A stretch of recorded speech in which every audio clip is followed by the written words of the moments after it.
a bunch of snacks, and I bought pop from Phil because that's how he makes money. So Yeah. I had 2 pops, and by the way, ginger beer is horrible. Ginger ale is great. Ginger beer, Yeah. horrible. Too strong. Yeah, it just tastes terrible. So this was my character. So I was Patros of it was a half elf druid folk hero. So I'm like, okay, I like that. I'll do that. And then and he's like first level, so like he can't do a lot. He's real squishy.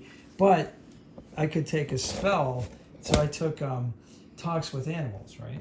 Because it's me. I feed squirrels and stuff in real life. So that came in really handy. So I'm leaving actually to pay Phil, and for those of you who are listening, it's not fair. Phil's blind, so I'm paying his leave. And I said, "Hey, Phil, it's Pittsburgh Pat." And he's like, "I know you."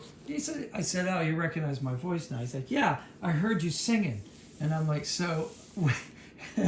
We were joking because whenever I'd speak to the animals, it was like, I'm like, it's like the fairy, the Disney princesses, right?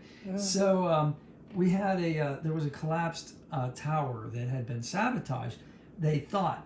So I said, well, I'll cast a spell, speak with animals, and see if I can talk to an animal here that might have seen who did it, right? So I'm like, well, it's night. The squirrels are probably asleep, so I can't talk to them.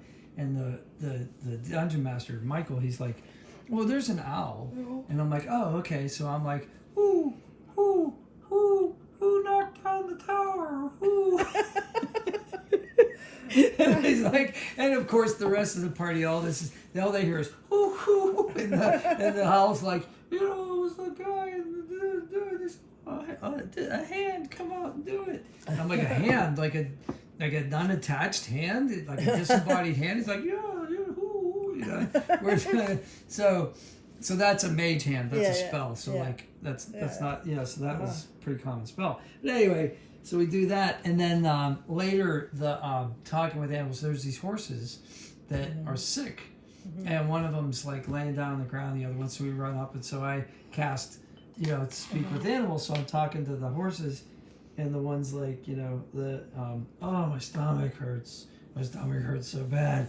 And I'm like, well, what did you eat? And like, the hay's over there. So I'm like, go check the hay to somebody else. So they find like yew branches in the hay, and the yew is poisonous to the horses, and somebody's trying to sabotage the town's horses and their carts and stuff. So that came in handy. And then I was able to cure them. But then at the end, it was really funny because at the end, we go away from the town and we deal with the big bad boss and we win. And on our way back to town, the town's on fire. So there's a big bucket brigade going on. And they're like, and the DM's like, well, what do you want to do? So like the one guy who happens to be a giant hippo, who's like pinkish gray and wears like shorts and a suspenders and a shirt that's open to his waist, and just hilarious. And then the other guy was like a red cobalt that covered himself in soot, so his name was Soot. And to disguise himself, he thought it like made him stealthy. And then there was a human fighter, but we all had these great backstories. My backstory was I was a folk hero, but I wasn't really a hero. The bad guy slipped and like fell on my sword, and so the townspeople thought I like dispatched him, but it was really an accident. But I really want to be a hero, but I'm not, really. So I'm trying to live up to my image. So it's like an acting and stuff. But anyway, so the final scene, everybody picks something to do. So one guy jumps in the tavern and tries to save the tavern's the barmaid, who's like the owner's daughter. So he's able, the kobold. So he gets the soot all over him. The ash, and he pulls her out. Another guy like chases after a bad guy that's seen fleeing away. Another guy, the hippo, he's a warlock, so he summons a tentacle to come up out of the earth and start scraping dirt and try to like put out the fire with dirt. And I cast speak with animals, and I call upon the owls and all of the birds to like come down and pick up buckets of water. But I'm like, so it's like fairy princess time. So I'm like, pick up the buckets of water and put them in the lake and pour them on the you know, and like and people are like looking like, what is he doing? But by then it was natural. Like the people at the table were having fun with it. Yeah. You know, so like they were fine, but other people were like, "Why is he singing that high voice?"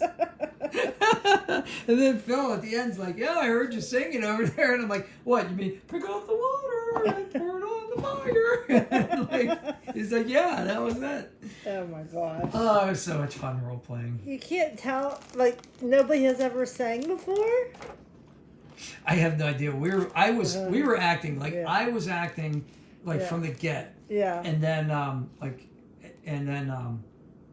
the hippo guy, he was funny because he was talking like this, and he's not super smart. He's like intelligence is 8, so he's like, well, I don't know. I guess it's okay. He's not such a bad guy after all, you know. And I was like, he was having fun with his. Snuffle up again. Yeah, and then the Cobalt, they're little and kind of like, I guess, antsy, so he was playing him like, oh, I'm gonna run over here and I'm gonna do this and I'm gonna do that. So that was a lot of fun. And the fighter was just straight human, so he was just like She's like playing it real straight. But it was a good group. It was a lot Yeah. of fun, and the DM would reward you with a poker chip if you did Right. something for, and he calls it inspiration. So like you Cool. win inspiration, and if something bad happens, you can play that and like re-roll your dice or something, nice. which is a great way to play. And I used to play that way in high school, Right. so I forgot about that. But we're definitely gonna do that with the kids. Oh yeah, look at this. Where's those kids? Oh So yeah, that was my D&D adventure. yeah. There's their D&D.